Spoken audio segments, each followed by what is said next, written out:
Hogsty.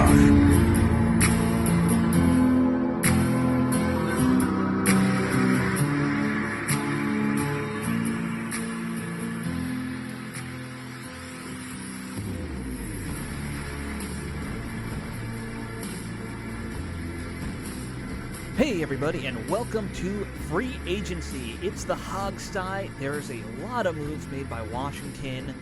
Very exciting show we have packed here.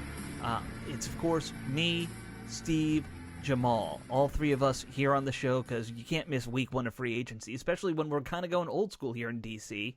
They're doing what Dan Snyder did in the early or late 90s, early 2000s. You know, signing everybody, right? That's signing what it looks all like. The players. Get everything, every player you can find. Only now we're not doing like 40-year-olds, which is what he did with like Bruce Smith. Which is good. By the way, everybody, we talked about maybe a guest this week. It's going to be next week. OJ is busy this week, but we will have our mystery guest OJ Simpson on the next show. Yeah, you keep putting that out there, man. It's bad juju. I'm telling you. Look, I saw the emails. I know he's on his way. We just got. He's going to be live in studio. Live in the Hogsty. He's going to be in your house, not mine. No. He's going to be in the Hogsty DC studios. I don't think he'd fit in here. It's very small. Well, before we get into free agency, I want to talk about a cool project I'm working on for a friend of mine. It's actually my wife's best friend. I'm not going to use her name and because she didn't want people looking her up. She's not a public figure. Well, she's not a public figure. Yeah. But, you know, her family is a lot of government workers. They don't want, people looking them up. But she emailed me over last week, and said she had recently found out that her grandfather, who was a World War II vet, he died when she was like 5 years old, so she didn't get to know him very well. She found out that he, for a year or two before, getting drafted, played for the Buffalo Indians of the original American Football League, or one of the original ones. There were like multiple American football leagues. And so she's like, hey, football, can you help me dig up some history about this? Because that's not a well-known team. They were around for 1 year. And that league, I think, was only around for 2 or 3 years. So I've been doing this cool little history project, digging around, and here's what I did. Started digging myself, then I was like, well, I can only find, one or two little things about him. A stat sheet saying he was on the team. No photos or anything. So I called or emailed Rick Snyder and Chris Russell, and I was like, hey, guys, Chris was a reporter in Buffalo. I figured he might know something. Rick, he's been around forever and he knows everybody. He's Mr. Football History. Right. So I got them to kind of give me some leads, and Russell put me in touch with Dan Daly, who got me some information on this guy. So her grandfather's name was John Fedorchik. He changed his name during the war because, during World War II, if you had a very foreign-sounding name, you just kind of did that a lot of times. That might not have gone well with fighting Nazis and all. No. Even though I think that's a Polish name, it just doesn't go well. I have a grandfather, my grandfather's uncle was in the war and did the same thing because his name was Springmeyer. Didn't want to go to war with that name. But anyway, so he played for Duquesne in Pittsburgh, in college. Apparently, Dan Daly helped me find out he was signed by the Steelers in 1940. What was the last name he went by when he was playing? Fedorchik. How do you spell that? Fedorcheck, I believe. Okay, sorry. Or it might be EK, not ECK, but very very weird name. He's a fullback. Not in Pro Football Reference either way. Yeah, he was a fullback, so that's as fullbacky of a name as I can think of. So here's the interesting thing: he was signed by the Steelers, and then he went to play for the Buffalo Indians because people forget this: the Steelers in the 1940s, worst team in football. People aren't forgetting that. People never knew that except for you. Well, okay, if you didn't know, the Steelers before they jumped to the AFC, awful football team. No one wanted to play for the Steelers back in those days. So he actually left the NFL to go play in this weird league for 1 year, which is interesting. And she said the only reason they know that he played is his draft card from World War II has his job listed as Buffalo Pro Football Inc. So that's how we kind of figured it out. But it's been fun. And I'm putting this out there just because if anyone is a history nerd and knows anything about the Buffalo Indians, send it my way because, I'm trying to help her find cool stuff about her family. So yeah, that is interesting. I mean, it's too bad you weren't related to someone that had like a $90 million contract, but we get what we get, I guess. Yeah, well, I think back then you signed for like $5. That's what. Yeah, I know that's a problem. $5. $5. Oh, dude, that's incredible. Football players made no money back in those days. No, they all had other jobs, and it was just basically a hobby. Back then in the 40s, like what is the equivalence to today? Like $100. I don't know. You can find certain guys' contracts. Like I know Sammy Baugh, I think signed for $5,000 for 3 years or something like that. And that was the biggest contract in football history at that point. It didn't become a full-time job until like the 60s. Even then, even then it wasn't. What year did you say he was getting the $5? Well, I don't know if it was $5. That was a figure of speech. It was very low. Okay, all right. I'm gonna just look at it anyway, just for the sake of it. Yeah, you can look up what football players made in 1940. Like, it's not hard to find that it's stuff not out. much it's not either. Much. No. Oh, that was $93. Good lord. Yeah. Like, but that's what guys made back then, man. Was practically and nothing. Sammy Baugh had what 5,000? You said. I think his was 5,000. His was the biggest of 1937 when he signed it. For 3 years, 1937. 2021, he's 91,000. Honestly, it really wasn't until the 90s where we started creating like moguls, in professional athletics. Right, exactly. 91,000 in 1930, from 1937 to 1940. That is a pretty penny back then.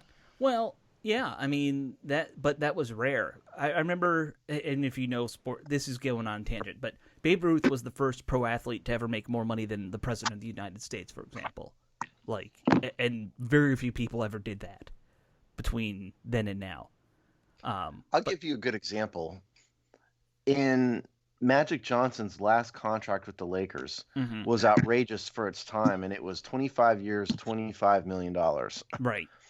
And that was just like a stupid, outrageous kind of level of deal for the 80s. And so, back in the 40s when your relative played my friend's $100 relative, contract or whatever he was, a friend's relative. Yeah, I mean, it was like extra money, basically. Right. It was a side gig for a lot of these guys. Where even like, the guys who played football and like the Hogs, those guys didn't make a lot of money. No. They were making a decent living for back then, but they're not wealthy, at least pursuant to football. They're not wealthy.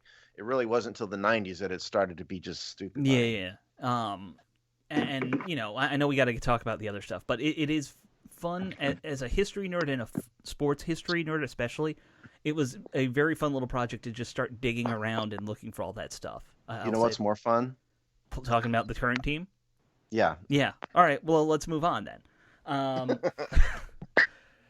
Man, oh man, was Washington busy this week. I think we didn't talk about it last week because it hadn't been announced yet.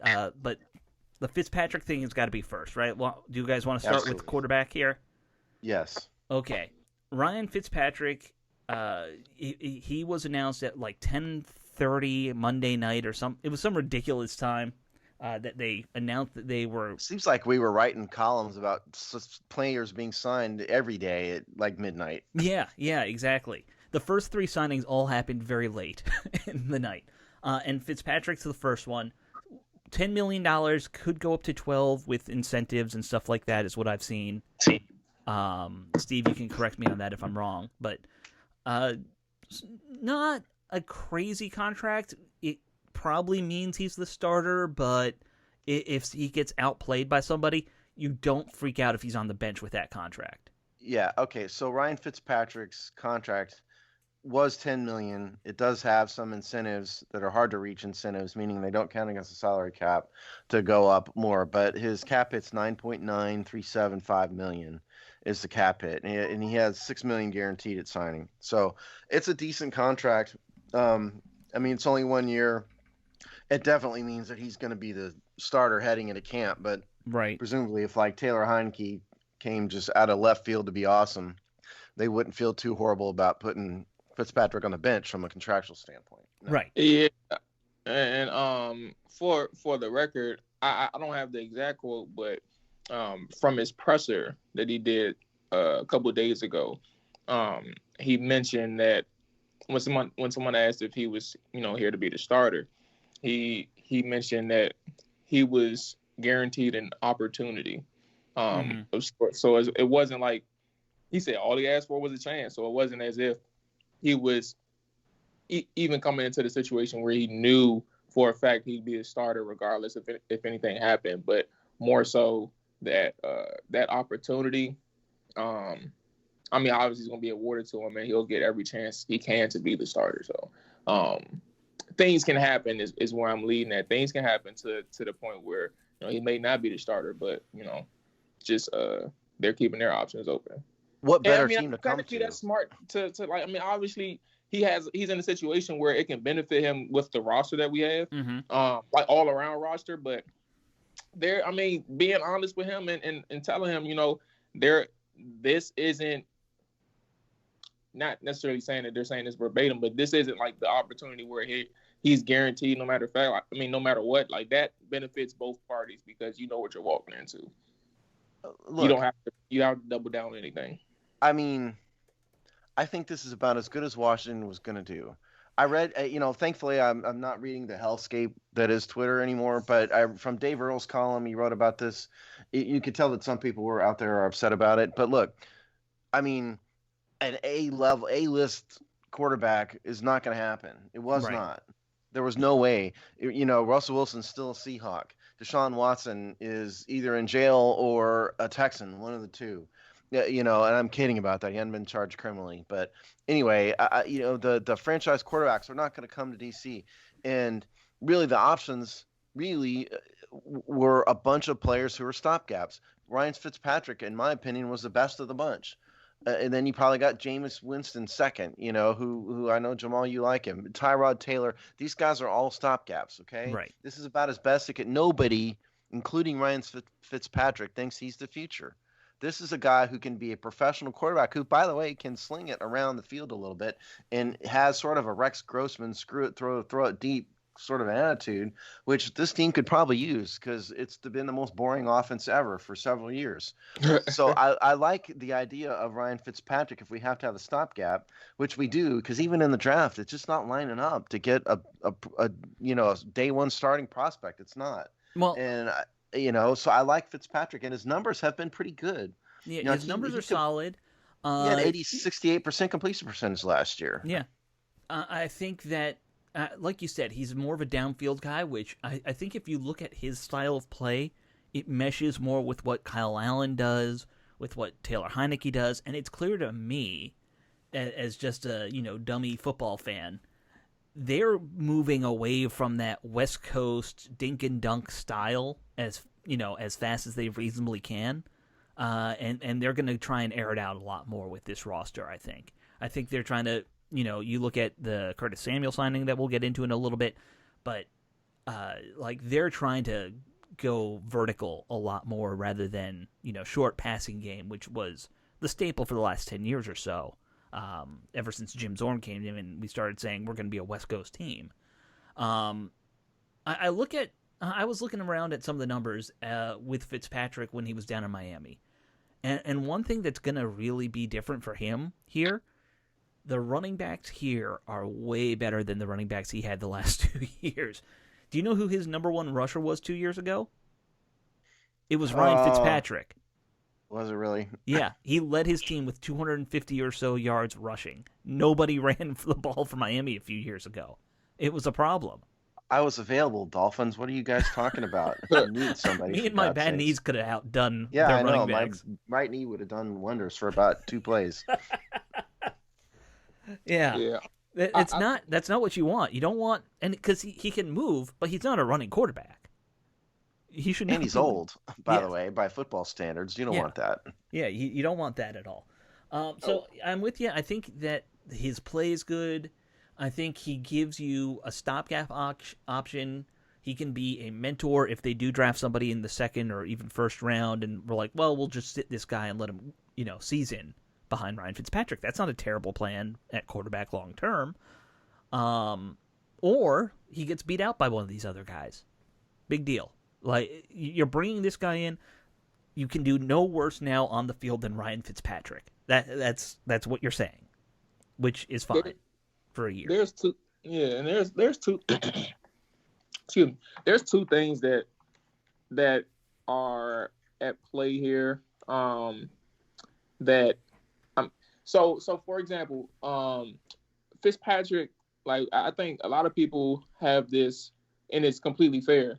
They have the narrative that, Fitzpatrick, the people that are upset with the signing, they have the narrative that Fitzpatrick isn't, like, he's making the offense worse because he turns the ball over a lot, et cetera, et cetera. And I don't know, or he's going to be a detriment. Excuse me, that's probably the best way to say it. That he's going to be a detriment to the offense because of this. And while I think that's one way to look at it, but I also think you're not doing yourself a favor if you're looking throughout his entire career collectively. Recently is something that shows where a player is, and I feel like the last couple of years, and I mean, think about it. I said this in the free agency preview with the quarterback position. There was literally only two quarterbacks that they could have went to because these guys know how to play the quarterback position. And that was Jameis Winston and that was Ryan Fitzpatrick. It was literally only two quarterbacks that they would have.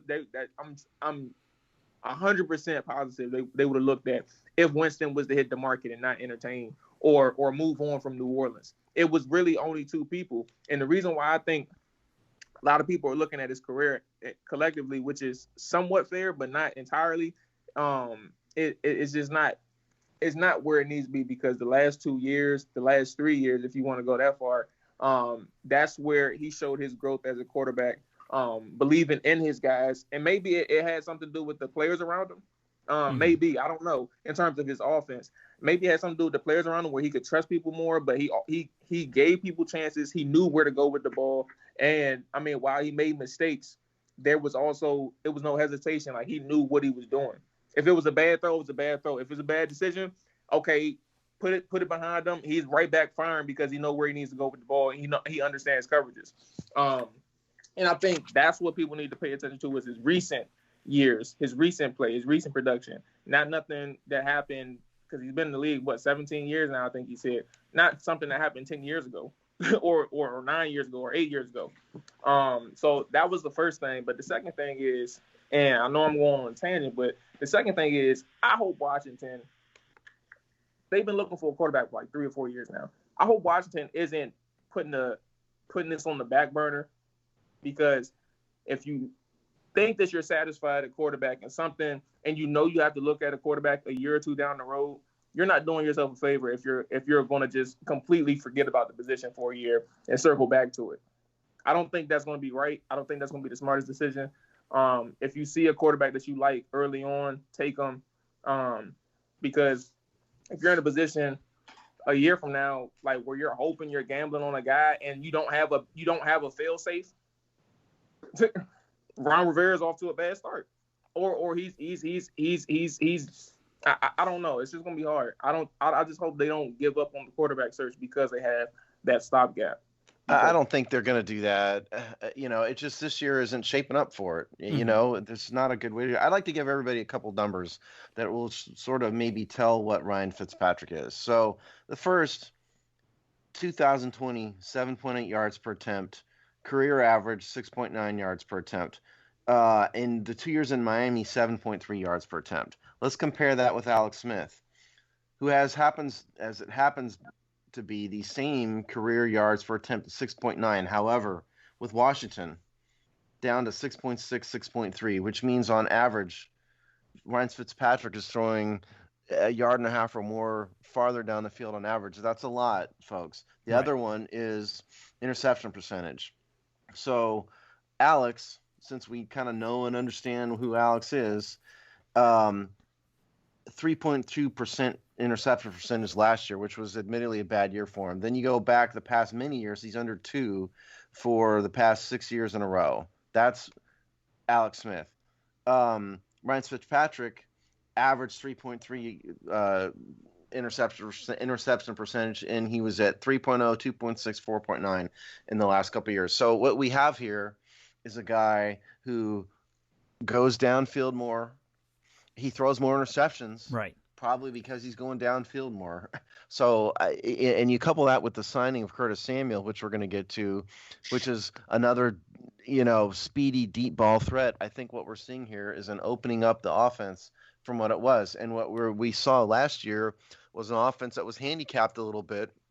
We love Alex and guys like Kyle Allen and, but I don't think they were really built to have a more open offense, whereas Fitzpatrick is Mr. Open Offense. Right. So I think we're going to see a different, more exciting, more fun to watch, but more importantly, more threatening offense with him, with Fitzpatrick under center than we have in the past several years. So that's good. And in terms of the draft, to address Jamal's question, like I said, I don't think Washington will just ignore the position, but they're just not in a position to grab in the first round any of these five. All of these top quarterbacks are probably going to be gone. Right. I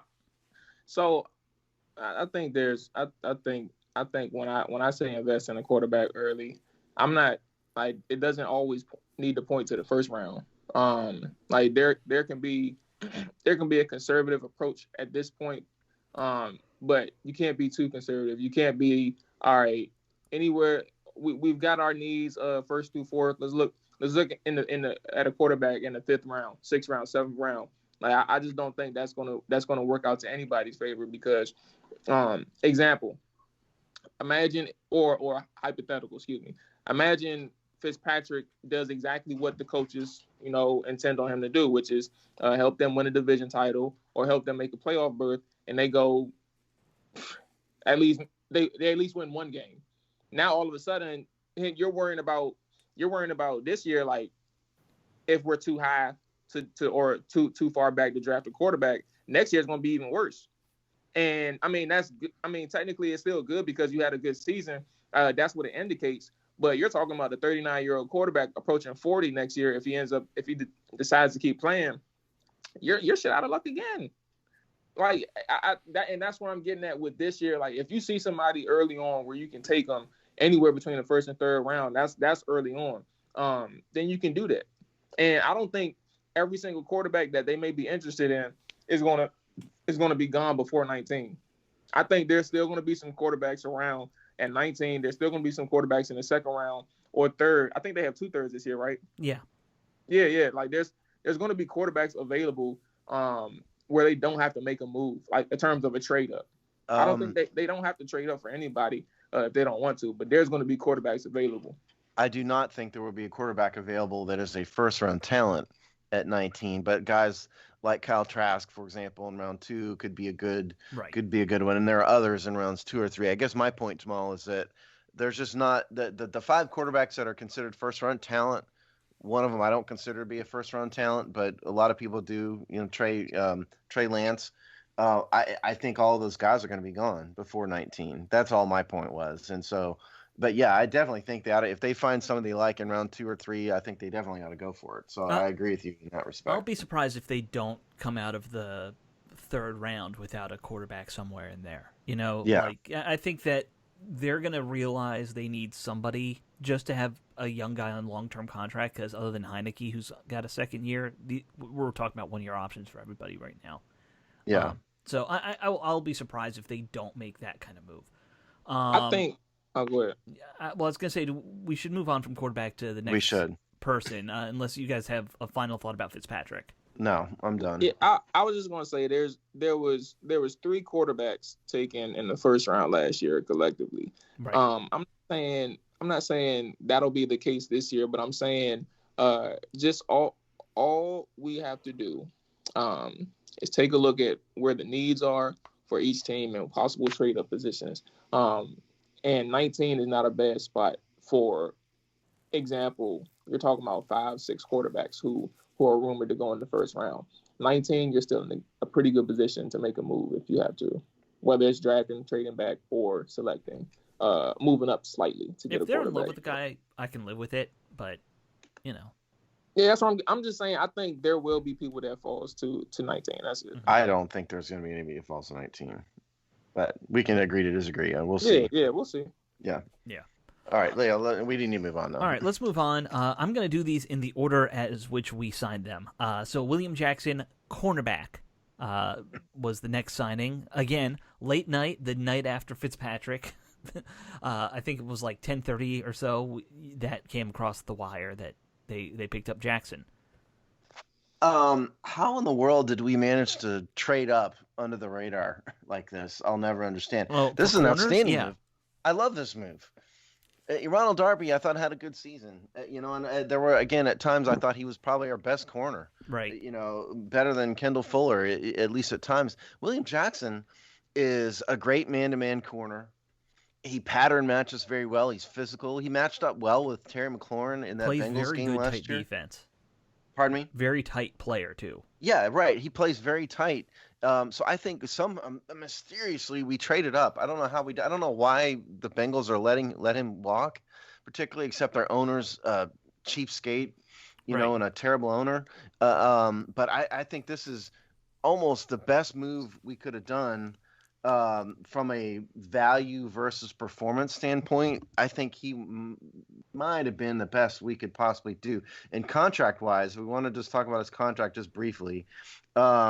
William Jackson. So yeah, $40.5 million is $16 million guaranteed. 26. Yeah, it's signing, but there's another 10 comes guaranteed later.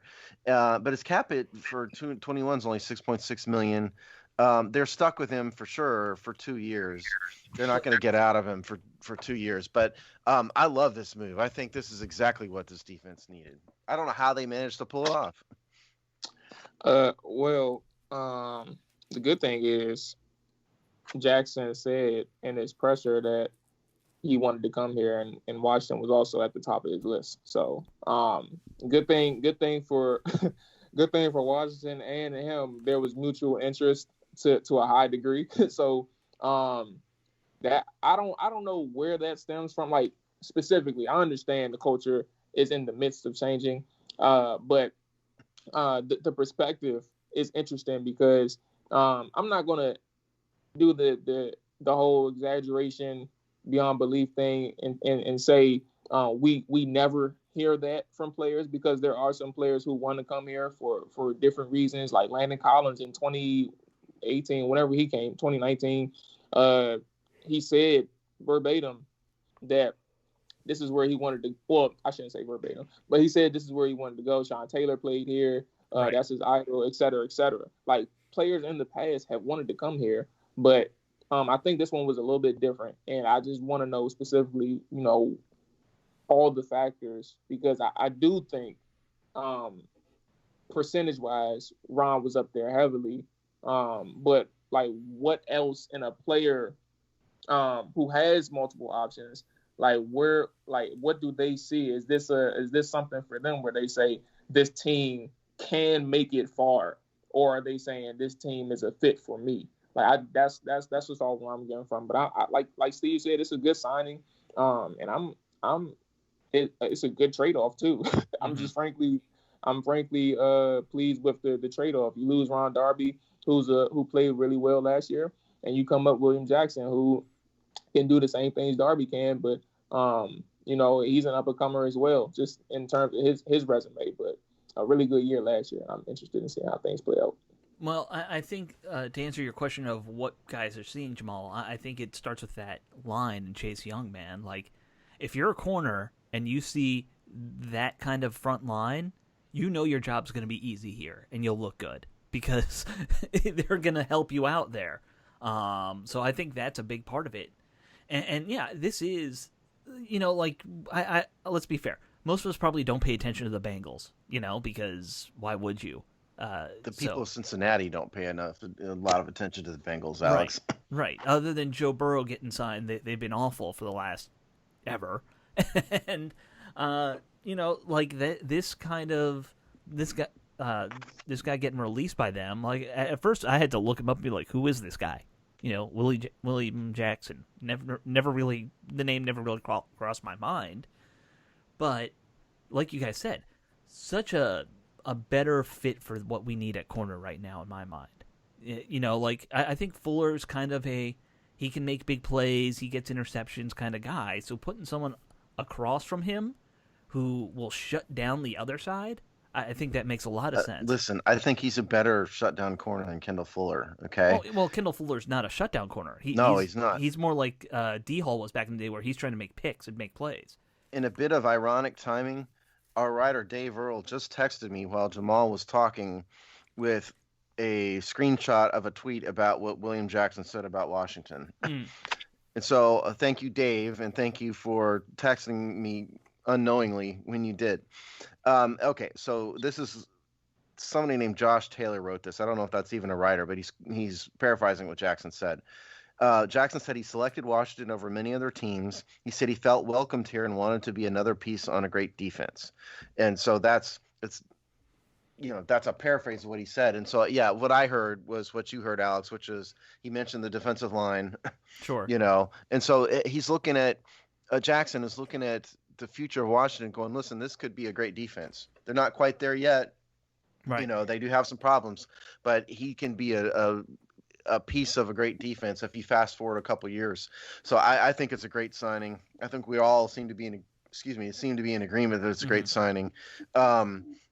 Somehow again, I'm just amazed that we trade. I was really nervous when I realized Ronald Darby was going to go to the Broncos. Right. And, best of luck to him. He did well here. He did exactly what he needed to do. He had a 1-year prove-it contract, and he proved it. So congrats to him. I was really nervous we were going to end up with like the Greg Stroman era or something, Sure. So this is just it's a home run signing as far as I'm concerned.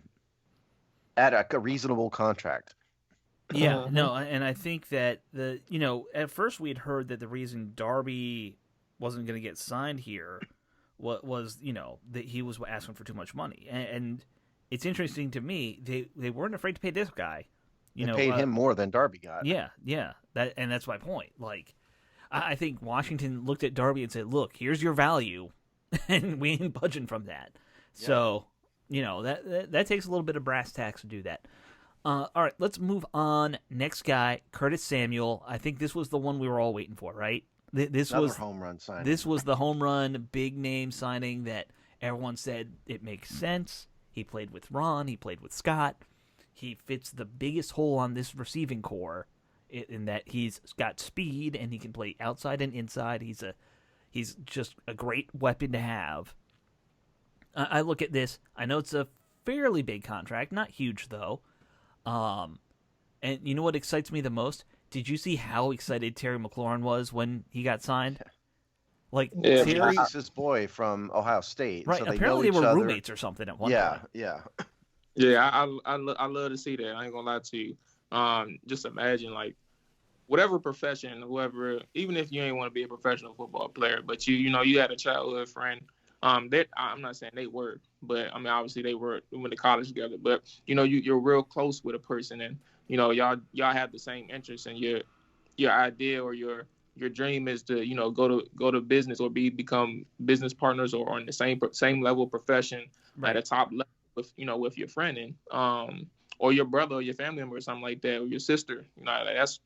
That's probably an incredible feeling, man, that not many get to really experience to that degree. And so I'm happy. I'm genuinely happy for the both of them.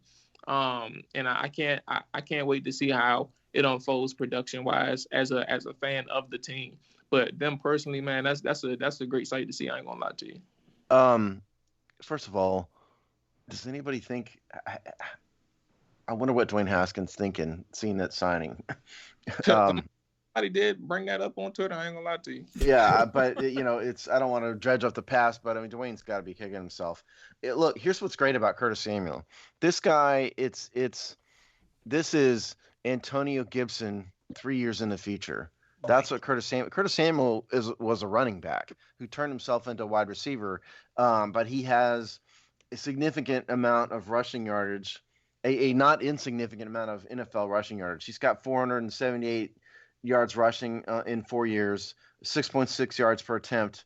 Um, Most of that came early on when he was more of a gadget guy, and there were Sure. only a few carries. But last year, averaged almost 5 yards per rush. Had 41 carries, 200 yards, and um, so surprisingly, his yards per reception is only about 11 Hmm. last year, which isn't a lot. But also think about what Carolina, the quarterbacking and team, the quarterback situation and the team that they had. I think given in the right hands, for example, a coach and a quarterback who want to go downfield, where have we heard that before? Right. I think Curtis Samuel on one side running 4-3, and then Terry McLaurin on the other side running 4-3, coupled with a big dude in the middle, meaning Cam Sims. I think you could actually have the makings of a dangerous offense. Yeah, And and I and think Curtis Samuel's another guy. Sorry, Alex, but yep. he's another guy who's versatile. You got J.D. McKissick, you got Antonio Gibson, you got Curtis Samuel. They all kind of play sort of the same way, Hmm. and so I think the offense could be greatly improved And next year. even backing them up, and not saying these guys will both be back, but Steve Sims, Isaiah Wright, all five of those guys have played receiver and running back at college and can probably be these kind of gadget weapons in the NFL. I think So Ron Rivera is going to find the next Christian Samuel or Christian McCaffrey come hell or high water. He's going to make it happen. I think he has them, and he's got multiples now. That's He's the got crazy. a bunch of them. He's continuing to sign people till the next Christian McCaffrey He shows quite up. literally could put out five offensive weapons, and all five of them could either be in the backfield or on the edge. Yeah, well, yeah, right. But I just think most importantly, out of Curtis Samuel's speed, Oh yeah, he's absolutely. got a ton of speed. And that's where he's obviously going to separate himself, even from guys like Gibson and McKissick. If you go by 40 time, which isn't always a great thing to do, but if you go by 40 time, he's a touch faster than McLaurin even. Right. Right. A little bit, and again, 40 time is track time, and that doesn't equal on the field. But the point is, they're both burners. Right. And we saw Terry McLaurin running away from guys. Curtis Samuel can do that and more. Well, So it's a great signing. And the thing about it, I think it's fair to say last year McLaurin was getting just swamp coverage a lot. They were just putting everybody on him so like you No didn't more. get a lot of breakaways from him. Now they won't be able to do that. If you could put both these guys on the same side of the field, on opposite sides of the field. You got to account for both of them now. That's the big thing. Yeah, I think that's true, but I also don't. I want to caution. I'm not going to say that you're wrong, but I want to caution like that sentiment only because like we're talking about people who are speedy, but like the route concepts in which Curtis Samuel was used to get open. He was getting downfield some. Even without Teddy, like prior to Teddy, he was getting down the field. But at the same time, I don't know like how dominant of a receiver Curtis and the rest of the core is. Like I don't know how dominant they really are. Only because you're talking about a person who is still not necessarily in terms of explosiveness. He's not breaking open in terms of receiving side. He's not breaking open for 40 and 50 yards. Randomly and consistently throughout the season. Like he's getting a lot of things within a 10-yard frame. Like that's what he's really doing. And so while he's speedy, I don't know necessarily how much attention you're going to devote to him. Like, are you really going to commit more than one defender to Curtis? When you still got Terry and you can make Curtis beat you? Like I don't know if defenders are, not defenders, but defensive coaches are really going to give that much respect to Curtis just yet. And that's where I was getting at. I don't want people to think that we automatically are going to see Terry McLaurin not getting doubled. It may happen less, but I think that until Curtis Samuel can prove that he's capable of commanding that much attention and also getting open consistently in that regard, I think that's what we have to focus on. Like I said, Samuel's only averaging about 11 yards per attempt, per catch rather, in Carolina, and so what you're saying is true. Make no mistake, this is not Deshaun Jackson. Okay, this is not a dude who every play is going to run 40 yards down the field and have that breakaway speed. He's a different receiver. He's not he's an experienced running back who turned into a receiver. Um, and so there's all of that. But I think with this quarterback in this offense, I think we are going to see all of these guys go deep more than we did. And I think, no, I don't think defenses are going to respect Curtis Samuel so much that they're going to throw double coverage at him all the time. But what I think they will have to do is stop every single play shading a safety over to McLaurin's side. So I think it's going to result in a little bit more even split of coverage in the defensive backfield, which will allow all these guys to be better. And it'll allow Terry, in particular, to do better than he did last year when he was literally the only one on the entire offense that anybody respected. Sure. I mean, it even opens up things in the run game in a larger sense, because if you have two guys out there, then they can't bring a strong safety in the box as much. So it'll help the run game too. And that's where it's a chess match in every football game. So but I think we're all in agreement. It's going to be a great thing to see because we really haven't seen Terry McLaurin have much help out there. Even though I like Cam Sims, I like what we saw out of Logan Thomas. They didn't have the reputation that made people not worry about just Terry McLaurin all the time. Like, this will help overall.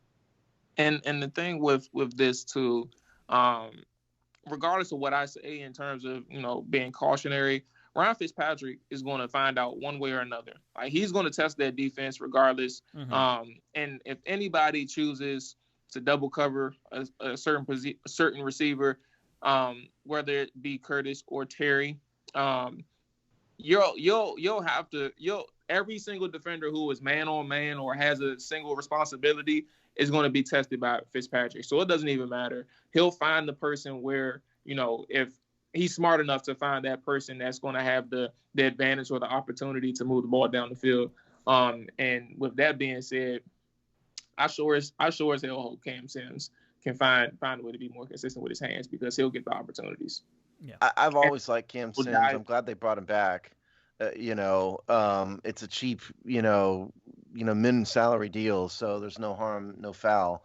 He does need to be more consistent with his hands, but I think that he's only gotten better in his NFL career, and I think Alabama misused him in college. So I think Cam can absolutely be an underneath possession receiver, sort of a modern day Art Monk, if you want to go back, to that in terms of the role he plays. Monk had much better hands, obviously, than Sims. But I think we may have found our slot receiver, maybe Cam Sims. Well, I think that what you're going to see is they'll probably switch Samuel and Sims in and out all the time. Oh, of course they will. Yeah, but absolutely. But I think Sims can be a slot receiver. I mean, you don't always have to have a little 5'9" speedy guy as a slot receiver. A lot of times, look at how many times Travis Kelce's been in the slot. Sure. There's big receivers that can play that role, because if you're going to run an underneath square in type route out of the slot, who's better for that? A big 5'9" speedster, or a dude who's 6'4" with a massive catch radius? I mean, the little slot guy has been in vogue for 15, 20 years now. That's all. Ever since the Patriots made it popular. But your point is fair that, it's not like you can't put big guys in there. They're basically just playing a small tight end role. It's just a matter of the play calling, and you can rotate them in and out, like you said. If the play calls for it, Steve Sims can go play there. But I think Sims is a hidden gem in terms of what he can do. He can play all three of those positions. I think that they have so much more versatility now. And they've got a glut of guys who can do different things, which is what you want. All right, let's move on to the next move that they made. Running back Lamar Miller. Didn't see this one coming either. I've talked ad nauseum how they need another running back in the mix here. So I'm happy by this signing. I know he's a little long in the tooth for running back. He's 30 years old, but he was at one point 1,000-yard a season type running back with the Texans. Early in his career, he was a very good or not very good, but decent running back. So I think he brings in some good competition. Could probably take over that third down role. So, I'm happy by that move. Yeah, I don't know why he didn't get more time or any time last year. He didn't get a single carry. I don't think he was even active in a Yeah, I single don't think. game. I think he's been I coming back from an injury. I might be wrong though. Maybe so. I mean, I think Peyton Barber needs to watch out. I mean, those two are competing for the same role as far Yeah, as I'm concerned, because Antonio Gibson, J.D. McKissick are not traditional.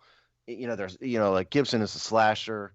yeah. We've talked about him ad nauseum. What they need is a more traditional running back who can do well in that short yard situation or can run out of the power, like a power I. Sure. And I think that's Lamar Miller, that's Peyton Barber, but Peyton, like we talked about, was the 1 yard and fall down, tactic all last year. So I think those two are competing for the same role in this team. And maybe Miller was hurt, maybe that's why he didn't get any opportunity at all. Mm-hmm. But they brought him back for a reason. They could have signed anybody, Sure. at a contract like this, and they brought him back. So, but we don't know what his contract was. Well, I'm just assuming it was small. I'm assuming that minimum type thing. Yeah. Yeah, I didn't check this morning, but I did check yesterday, and nobody knows yet what his contract is, but it's got to be small. So I think it's a decent signing. I mean, nobody's expecting the world. I mean, nobody's like, he's not my buddy OJ, but he can play a role on the team if he beats out, Peyton. Yeah, I'm a fan of Lamar. I don't think nothing too. I don't think it's insignificant or a significant move. It's a neutral move. You're looking for depth. You're looking for somebody who can contribute and possibly like strengthen up the back end of that position. So I think it does come down to two things actually, but I think it does come down to what they see in Peyton and Lamar. But also, I don't think they're done looking at the position. You can never you can never stop looking and stop investing because you never know who's going to pop off at that position. And having that lightning strike, and somebody who can like bring you instant offense, that's always going to be wanted. And I don't think they're done like looking at all. But right now, we see Peyton and we see Lamar. Those are the two that's going to be clearly going at it in training camp. I don't think this is. Like I've seen some people when they announced the signing or the re-signing, this isn't like a quote unquote camp body. And I don't understand why people are threatened by Lamar Miller for whatever reason, thinking that it impacts Antonio Gibson just because he's a name. Lamar Miller is at a certain point in his career where I'm sure he's not even looking for a starting role. It's more so he wants his opportunity to get some carries and be effective in an offense. Sure. So yeah, that's my thoughts on him. It's whatever, indifferent, but at the same time, he's a guy that's good enough he can bolster or maybe improve the offense as opposed to a person who's goddamn running for 2 yards and a cloud of dust. Yeah, a terrible average. Like that's even if you're getting the job done, your job done, quote unquote, that's not good enough. You can't average less than 3 yards a carry. And think that that's good enough to keep a job. I'm sorry. If anybody out there feels threatened by Lamar Miller's presence in terms of the role Antonio Gibson plays, you don't know what you're talking about in any way. Now, I will say Miller does have okay hands. He can catch the ball, but he's not here for that. No. And anyway, by the way, if a guy comes out and beats out Antonio Gibson, that means he would be playing better than Gibson in the role that the team assigned for them. So you ought to be happy. Right. More competition is good. This doesn't stop them from drafting someone else in the draft, by the way. I bet they do. I mean, most people draft a running back every year. Probably so, right. And so it's only a good thing. It's, they don't need the salary cap space. They don't need the roster space. He's a experienced veteran who can play a role, and any lump of coal can do better than what Peyton Barber did last year. I mean, I'm sure he's a good person, but he was a terrible running back last year. Yeah. So Lamar Miller can at least do better than that, I would think. And if he can't, they'll cut him. I think it's only a positive. It's as long as you look at it for what it is, it's a positive. Right. Let's move on to the other two depth signings they made, and then we'll talk about re-signings and the sad news of Nick Sundberg's release, I think, towards the end. But the next two, I'm going to put them both out there. David Mayo, linebacker, and then center Ty Larson, both signed. Both, I believe, have a history with Rivera going back a ways. So it's kind of him bringing in his own guys. It's safe to say you're not going to even consider Larson as anything more than the backup because we just paid our center $10 million or something like that. Right. But Mayo may see some playing time because we are a little thin at linebacker. I think Mayo in particular, they both are depth signings. I don't know if anyone you can necessarily project. He's certainly not Larson with Chase Roullier, but even Mayo, I don't know if you can necessarily project him to be a starter. He'll have his chance to come in and beat out the competition. They don't really have, John Bostic is sort of the middle linebacker by default, but I really think he's probably more of a strong side backer. Yeah. They need another starting linebacker. David Mayo probably isn't that, but he'll get his chance to prove it, but I think they need to continue to look for a starting linebacker. They probably need to burn a high draft pick on a linebacker of some type this year. There's in a couple particular, good ones might be there in the first round still. Yeah, so. I mean, in particular, I think they need a middle linebacker. They can kick Bostic out to the strong side, and then you have options. I'm not sure Cole Holcomb's a great weak side linebacker either, but I mean, be that as it may, and Tyler Larson kind of made me wonder if Tyler Larson's a long snapper. Nobody ever said that, but it sort of made me wonder because I thought it was a strange signing. I hadn't thought about that. I don't know if he's ever done that in his career. I don't know. I'm just talking off the top of my head. I mean, it kind of made me wonder that because I don't know really why they would sign another dedicated center when they have Keith Ishmael on the roster, who was a center in college. Right. So Tyler Larson is sort of a strange signing to me. The only thing I can think of is that Ron Rivera knows him well, likes him. But in terms of the role he's going to play, I'm a bit confused. Yeah, I mean, it could just also be competition at interior, that kind of thing. Jamal, do you have any insights on David Mayo or Ty Larson? No. That says it all right there, man. I have nothing. Like there's certain moves where you don't really have an opinion on. Just to be transparent, like because like you just don't know what type of impact they'll bring. You just know it's a depth piece. Yeah. And unless you know the person like in depth from previous spots, but I don't know these guys from previous spots. So we'll just see how it plays out, I guess, in training camps and preseason to see like what type of role and what type of production or what type of fit they have with the unit that's already here. So and obviously Mayo's in his case, it's going to have to also be a big special teams guy because that's what you do with backup linebackers. Yeah. So yeah, I'm assuming that's part of their calculation there. I think the summary is nobody should get too excited about it. No. They'll have their opportunity to play, Mayo in particular. No one likes Mayo. I hate Mayo as a food. Yeah, I do too. That's Mayo as a guy, I'm sure he's a great guy, but Mayo as a food. Somebody said they put mayo on their grilled cheese sandwiches, and I just don't. What? They put mayo on grilled cheese sandwiches. It's substitute for butter on the bread. They put mayo on the bread. I'm like, how the hell does that even? That's disgusting. I don't get it. And to my surprise, it was on Twitter. So when I said like, what the hell is wrong with y'all? A lot of people messaged me saying, what the hell is wrong with you? You don't know nothing about mayo on grilled cheese sandwiches? And I absolutely not. I don't get it. Don't understand it. But I'm not going to knock y'all. I'm going to knock y'all. That's gross. Right. It's probably, the least white thing about me is my hatred of mayo. Because everyone kind of points to mayo as like the ultimate white dude thing. Hatred of mayo should cross across all racial boundaries. Okay? It really should. It's just an awful food. I think it's very fitting that Amy Schumer's doing a mayo commercial because you have a horrible, awful comedian and human being. Likes the mayo. Yeah. Yeah. You have a horrible comedian and a horrible human being doing a commercial about a horrible food. It's kind of tough to call it a food even. So, y'all, that's the word y'all looking for. Condiment. Yes, condiment. All right, let's go to our resignings. One's not going to make Jamal happy, I don't think, and that's Dustin Hopkins is going to be back for another year. He signed a $2 million-ish deal for 1 year. They also re-signed Danny Johnson and tackled David Sharp, who I had forgotten was even around, but he's back. I think David Sharp forgot that David Sharp was around. Yeah. I think the worst decision in the history of the whole entire offseason was the re-signing of Dustin Hopkins. I just don't like. Let me stop. It was. I'm not too mad, to be honest with you. I'm not upset. Like it's like I don't even know kickers that's on the market.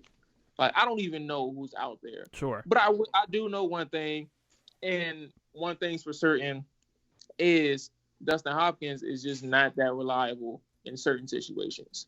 Certain distances, you can't trust them. and it's kind of weird how you can't trust them 40 and in. Like, that's when your certainty should go up. But a kicker like Dustin Hopkins is missing 40 and in pretty consistently. Like, he barely, I think he was at 70, just over 79% this year, which is kind of shaky for a kicker. Mm-hmm. Like, anything 80 and up is good, and he was right there at the threshold. But elite kickers or very good kickers, they're like in the 85% range, 84% range. Like, he couldn't even crack 80, and a safe 80. Like, he was like, if you did the rounding, he was at 80. He wasn't there yet. So it's whatever. We're continuing on. We'll be frustrated with Dustin Hopkins throughout the season at random times. And he may cost us a game or two. Allow me to completely disagree with you. Dustin Hopkins has missed a grand total of 5 kicks under 40 in his entire career. So he is reliable under 40. All right, let me be specific. When did he miss those, the ones under 40? Because that's recent. I can tell you exactly when they are. I can tell you exactly when they are. A long time now. So he missed 1 kick under 40 last year. He's missed 1 kick under 40 in 2020 and 2019, and then 2 in 2016. And then he missed 1 kick under 30 in 2019. That's it. But one of them in the 2016 is the tie, I remember. Yes, exactly. That's literally where I was going next. I said, okay, so now that we got the numbers and when he missed them, the years, now you look at the games. The one in 2016 where you're going 8-7-1, that 1 year where you avoid a tie gets you in the playoffs. That's literally one game where I said he'll cost you something. That's one game. And then remember that was the London game against the Bengals when the London kicker missed one, and it was a bad weather. It was a bad field. It happens. Look, there's no doubt that last year was Dustin Hopkins' worst year of his career. Okay. He made 79.4% of his kicks. He'd been well over 80 in every other year. He had a down year. There's no doubt about it. But I think he is a consistent kicker. Where he is less is over 50. That's where I think he's decidedly less. He doesn't make a lot of kicks over 50. Strong leg, not accurate at that distance. I think his worst, and where I think his worst. First off, saying I can't trust him under 40 is not saying he is the person where you can't. It's certain, like the Dallas kicker. I forgot his name. Where you can't trust him under 40 either. Is that Nick Novak you're talking about? No, he's no longer. He was with them. Yeah. Like a year or two ago, but not Nick Novak. I can't remember his name. Okay. He was good beyond 50, but anything under 50, you couldn't trust him. I forgot his name, but that's where I was going. Where I was saying was you can't. It's hard to trust Dustin Hopkins under 40. But at the same time, the one where he struggles statistically is 40 to 50, and 40 plus is where statistically he struggles. And the timing of everything, timing of when he kicks them, like those really impact games. It's just hard for me. It's just hard for me to say that he's a reliable kicker and he's consistent. Doesn't matter. Like, look at the misses and when he missed them. Like that, you can point to statistics all you want with a kicker because that's all you got. But if you're not looking deeper into the numbers, you're not doing yourself a favor. I wrote a piece about this last season, I think, early in the middle last season, and he was pretty much squarely in the middle from a statistical point of view of the kicks he made as compared to the other kickers who'd been in their jobs a long time. Is he? Who's the guy in Baltimore? That's the best kicker in the NFL. He's not in that class. But I think Washington could do a whole lot less, and they did do a whole lot worse than Dustin Hopkins for a long time. They had a whole bunch of kickers through here. This kid is pretty reliable. He's not good over 50. Right. I'll grant you that. He was less than average over 50, but he's in his career. He's kicked 93 kicks over 50, and he's missed 5 of them in 7 years. So what about 40? We're talking What's that? So what are the numbers over 40? He was in the ball. He was about the same as everybody else over 40. Between 40 and 50. I don't have that piece right up in front of me, but it was over 50 where he was less. Over between 40 and 50, he was right at about the average. I just think he gets a bad rap from Washington fans, not just you, Jamal. I just think, just generally speaking, he gets a bad rap a little bit when you got to remember where we came from was a string of bums. A long string of bums. They could do a lot worse than Dustin Hopkins. Washington went through a kicker carousel for about 15 years and studied things under Kai Forbath before Hopkins, who Forbath was kind of the opposite, very accurate, but couldn't hit from long at all. Like, they didn't even bother trying over 50 yards with him because they just knew he couldn't do it. And Hopkins has a better leg, but less accurate. It is really a... But he's a pretty accurate kicker by NFL standards. That's my point. Yeah, he's about average, and they paid him like that. He's getting a middle-of-the-pack kicker salary. I looked it up. He's quite literally like 15th. By the way, Jamal, you asked where else they could have gone. Let me give you the other names that were out there. It was Dan Bailey, Zane Gonzalez, Steven Gostkowski, who's up there, 37. He was a good kicker at one point, I think. But Dan Bailey's the the guy from Dallas. Yeah. That was the guy you're thinking about, right, Jamal? No, Minnesota now. No, it wasn't Dan Bailey. Okay. Yeah. I'm gonna just look it up since I'm on Pro Football Reference myself. So the point being, like, there weren't better kickers available, really.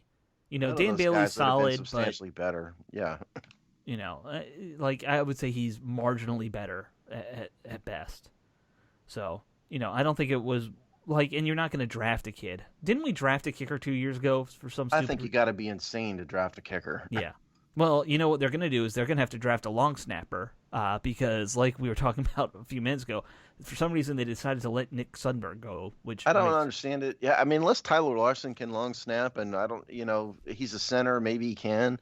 I didn't really understand the Nick Sundberg thing at all. I don't get it, And yeah, I mean, I think I'm a little bit more predisposed to Nick because he's just been a great community servant and he has a great charity. They've that Loads of Love thing, and he's a likable guy. But just from a football perspective, they sort of got rid of a guy they don't have a replacement for, and I don't really understand it. And why on earth would you draft a long snapper? That's another one. I don't get that either. It was Brett Maher. Oh, okay. That's the dude that I was okay. But like I said, and I know we're transitioning to Sundberg. Like I said, I don't have an issue with him coming back. I'm just mentally aware. Like, of my personal perspective, I'm just mentally aware of, what you're going to get with Hopkins. I don't want to make it sound like all doom and gloom. Like I said, he's 79%. So he's going to make majority of his kicks, but it's the timing of them is which upsets me. So it is what it is. Different viewpoints, I guess. Yeah, that's what the beauty of having a show is. We can agree to disagree and not kill each other. Political leaders ought to remember Twitter, that. Then we have to show out for everybody until somebody backs down. Yeah, and I was trying to look up Ty Larson's stats, and I realized that the only thing when you type his name There's not going to be any stats, Alex. Well, they might at least say you can't even find height and weight on the guy. No, I have that. Well, I'm just like I was trying to look up like where he played, how much he played, if he long snapped anything, and the only thing that comes up is a Texas Tech guard in the basketball terms, not him. Ty Larson was basically Ryan Khalil's backup. Yeah. That's what he did in Carolina. So I think that's just, I don't want to go back to him, but I think it's just a case of this is a guy that Ron Rivera knows and likes and brought him in to compete. Yeah, I don't think he's a long snapper, though, because for those who don't really follow this part of football, and long snappers, why would you? They tend to be pretty small compared to most old linemen. You don't usually get like a 300-pound long snapper. You get a guy who's like Nick Sundberg is not that big. Right. Well, I think he's tall, but he's like 220, 230 or something. Yeah, he's by football player standards, he's not that big. Right. Center or long snappers have to be a little more athletic because they gotta run downfield right after they. He's not much bigger than you, Alex. If you just want to trade his muscle for your fat. Right. Body fat wise, yeah. Yeah. Without insulting you intentionally. No. It's fair. It's totally fair. Yeah. So they're gonna have to find somebody though, and I don't understand it. I think if I remember correctly, Sundberg's only ever had one missed snap where it got muffed. Yeah, I don't get it. I mean, this is one thing I don't get it. Makes no sense because he's 34, so middle age for long snappers. Ethan Albright was like in his late 30s when he left. Yeah, 39 actually his last year here. So, but in terms of other guys, they re-signed Danny Johnson, they re-signed David Sharp. Danny Johnson's a pretty good player. He's had some injuries, good special teams depth.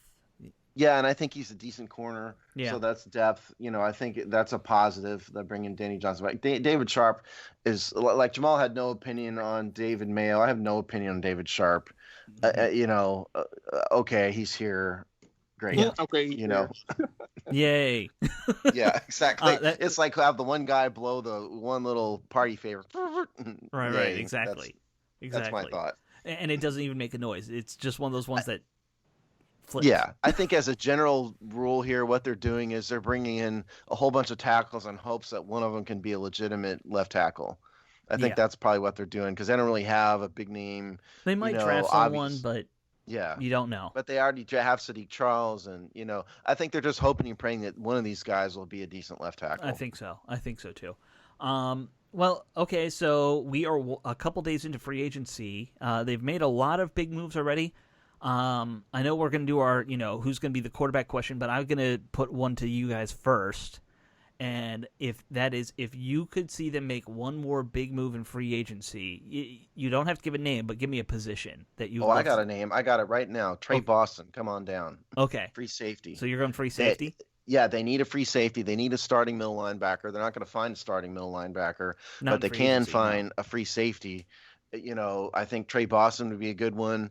And what you're going to see is Cam Curl. And then I think you're going to see Landon Collins playing whatever Washington's version of the Viper, hybrid safety linebacker type role. I think that's Landon Collins' future if he has a future with this team. But Trey Boston is who they need. Okay, Jamal?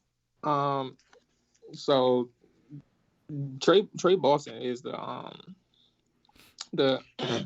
name. Excuse me. Trey Boston would be like a post June. Because I remember reading that we'd have to wait till June. I think to try and go after him if I'm not mistaken, because he's the post June 1 designation thing. But I do think safety is. Sorry, I think safety is the next thing. I would go for Trey Boston too. I don't know what's going on. I need some water. Excuse me, but okay. I would go for Trey Boston as well. I think that'll probably be beneficial. I don't know what the linebacker situation is going to be looking like in the draft, but Trey Boston would be my go-to, just to help shore up that secondary for sure. I think linebackers, as long as you can shoot. I don't even want to say that because coverage is important, and we've seen that this year. I don't want to completely diminish the need, but if you can get a safety who can help you guys out, that'll go a long way. I think Trey Boston's skill set allows you to Trey Boston's skill set does allow you to maneuver and function in a decent way. So I would do Trey Boston as well. We just have to wait till June is what I was getting at. I agree with you guys on Trey Boston as being like a move that makes a lot of sense. But I'm going to go a different direction in terms of what I want to see them get, and that is I think they need to find that second tight end. And I know the big profile names both went to New England. They don't need a pass catcher so much as they need that run blocking tight end. I think that if they can find somebody who'd be a better, blocking tight end, you can use Cam Sims and AJG and Kelvin Harmon kind of in that flex role, in the slot like you were talking about earlier, Steve, and they kind of take on a receiving tight end kind of ability there because they have some size. They're not quite as big, but I think they're all in the 220 range or close to it. So they can be a smallish tight end and use that way. But they need somebody who can block, and they need that extra blocker badly. Good news is that doesn't cost you much either as a free agent. Those guys usually can be got for $1 million or $2 million here and there and be capable players. So that would be my spot. I'd go. Yeah, no, I think they definitely need that too. I think they need a free safety worse, but they definitely need that too. Real quick on salary cap, the reason why I didn't go over in detail is that we don't have Curtis Samuel's contract details yet, and he's going to affect the We salary know the cap a lot. ballpark numbers, but Well, we don't even know that. I don't even really want to guess that because we don't even really know his guarantee or anything. It's a $34.5 million contract. So if you assign him an $8 or $9 million cap hit this year, which is a total guess, then you're looking at, you know, 11, 12, 13 million or ish in free space. And then if you take away rookie pool. the draft pick pool out of that, that's another 5.6 million. So you're looking at, between 5 and 8 million free space, maybe somewhere in that range. So not a whole lot of But it's space a guess left to play without with. knowing about Curtis Samuel's details. It's a guess, And but so that's a ballpark. yeah, so it's not a whole lot of space left. That's why you kind of need to start looking at bargains here, which is a big part of it. And maybe trade Boston wouldn't be a bargain. I mean, Yeah, not until I saw somewhere that they might wait till after the draft if he's still available. Then he will be a bargain because he'll be desperate to just sign with somebody. Well, he'd have to be a cut. This is what Jamal's talking about. Yeah. I mean, they're assuming he's going to be cut, and Carolina would cut him with a post June 1 designation, Right. which saves them caps. But that's what Jamal's talking about. Yeah. So, do we want to finish up with Jamal's who's going to be the quarterback question? Absolutely. This is All a great thing. I'll start off and say the obvious, which is Ryan Fitzpatrick. I was going to say Alex Smith to keep up my appearances from last time, but we'll go Ryan Fitzpatrick.